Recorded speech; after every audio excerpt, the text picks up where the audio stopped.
Assalamualaikum warahmatullahi wabarakatuh.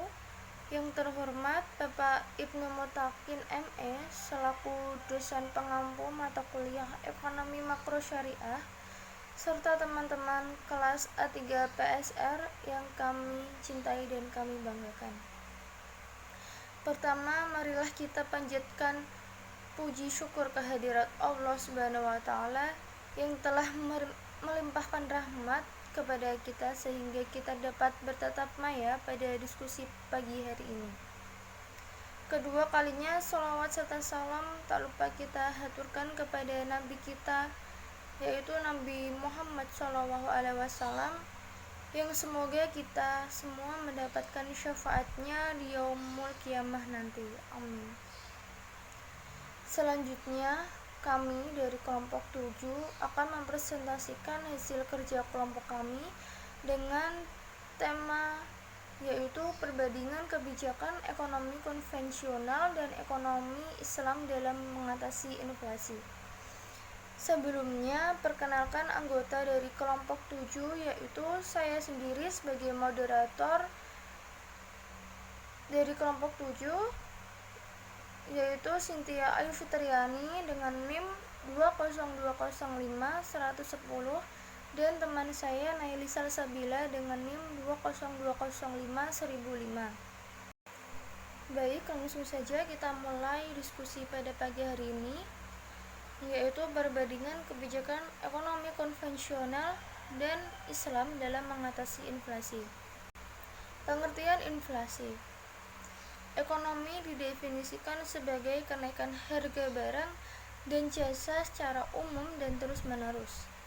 Inflasi berkaitan dengan kenaikan harga barang dan jasa secara umum. Artinya, kenaikan harga suatu jenis barang tidak termasuk dalam kategori inflasi.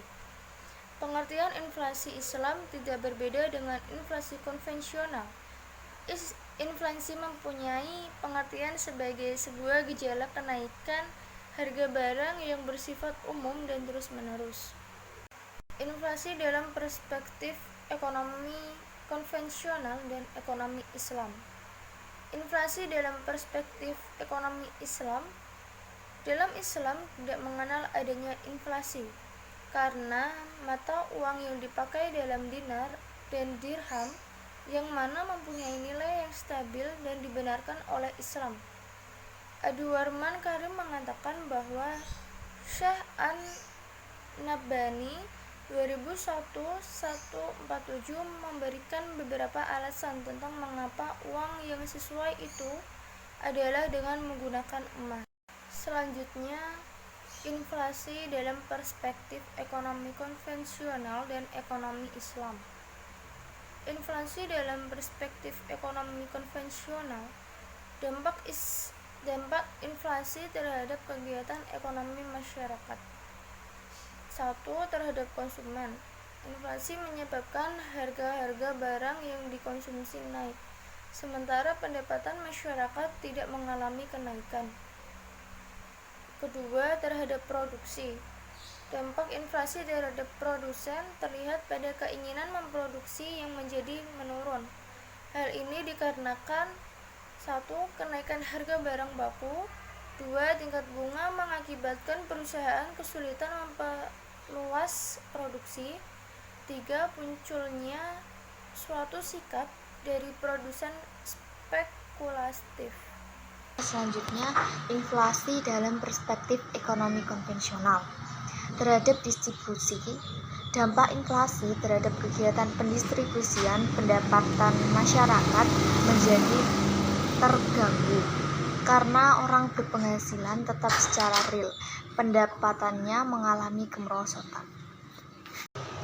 Kebijakan pemerintah dalam mengatasi dampak inflasi. Yang pertama, dalam kebijakan moneter. Kebijakan moneter adalah kebijakan yang bertujuan untuk meningkatkan pendapatan nasional dengan cara mengubah jumlah uang yang beredar. Yang kedua, kebijakan fiskal, yaitu kebijakan yang berhubungan dengan finansial atau penerimaan dan pengeluaran pemerintah.